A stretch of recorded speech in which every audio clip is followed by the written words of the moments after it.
नमस्कार मंडळी, सिंपल मेजवानी मराठीमध्ये आज आपण टिफिनसाठी मस्त चमचमीत आणि चटकदार अशी भरली ढोबळी मिरची करणार आहोत।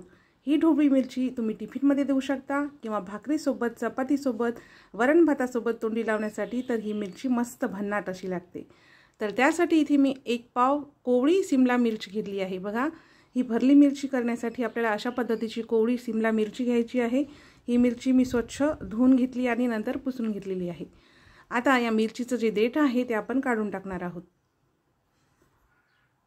मिरचीचं देठ काढल्यानंतर अशा पद्धतीने सुरीने मिरचीच्या आतील जो बियांचा भाग असतो तो सुद्धा काढून टाकायचा आहे। अशा पद्धतीने सगळ्या मिरच्या आपण कापून घेऊया। तर बघा, सगळ्या मिरच्या कापून घेतल्या, त्याच्या आतील बियाचा जो भाग आहे तो काढून टाकला।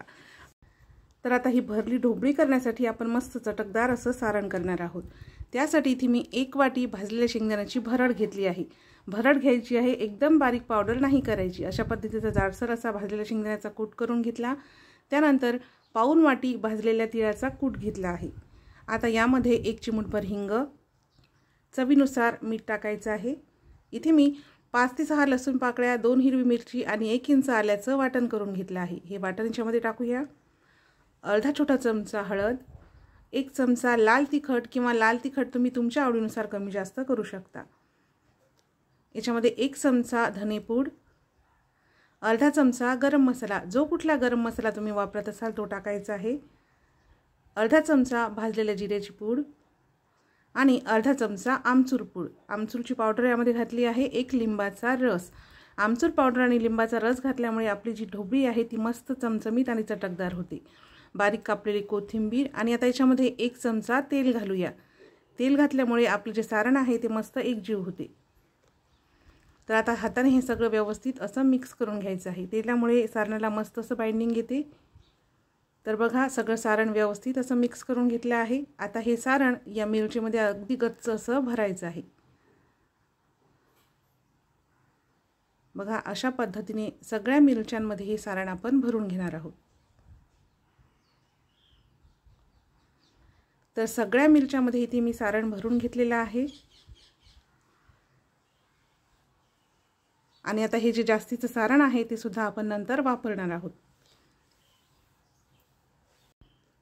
तर इथे कढईमध्ये 1 ते 1.5 चमचा तेल गरम करून घेतलं। तेल गरम झाल्यानंतर त्यामध्ये अर्धा चमचा मोहरी, अर्धा छोटा चमचा जिरे आणि मोहरी दोन्ही मस्त अशी तडतडली की आता भरून घेतलेल्या ज्या ढोबळी मिरची आहे त्या कढईमध्ये टाकायच्या आहेत आणि साधारण 1 मिनिटभर ह्या मिरच्या आपल्याला परतून घ्यायच्या आहेत किंवा या मिरचीला मस्त असा डाग पडेपर्यंत ह्या मिरच्या आपण परतून घेऊया।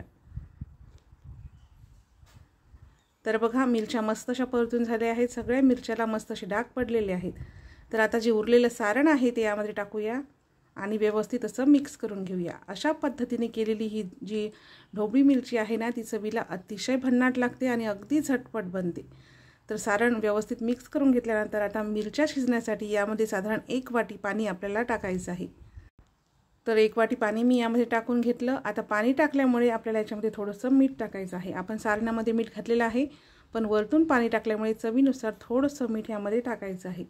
मीठ टाकल्यानंतर मिक्स करून घेऊया आणि आता याच्यावरती झाकण ठेवून एकदम स्लो गॅसवर 10 ते 12 मिनिटे ह्या मिरच्या आपण शिजून घेणार आहोत। मिरच्या मध्ये मध्ये आपल्याला चेकसुद्धा करायचे आहेत।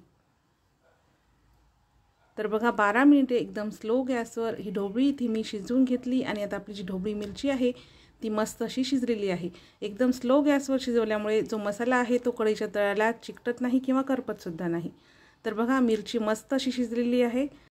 तर आता गॅस बंद करूया आणि याच्यावरून थोडीशी बारीक कापलेली कोथिंबीर टाकून घेऊया। कोथिंबीर टाकून व्यवस्थित मिक्स करून घ्यायचं आहे। तर बघा, खूपच कमी वेळामध्ये तोंडाची चव वाढणारी मस्त चटकदार आणि चमचमीत भरली ढोबळी इथे तयार आहे।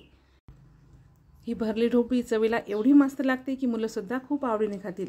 मुलांना टिफिनमध्ये नेहमी त्याच भाज्या देण्याऐवजी एखाद्या वेळेस अशा पद्धतीची भरली ढोबळी देऊन बघा, मुलांना खूप आवडेल। तर तुम्हाला आजची रेसिपी जर आवडली असेल तर लाईक आणि शेअर नक्की करा।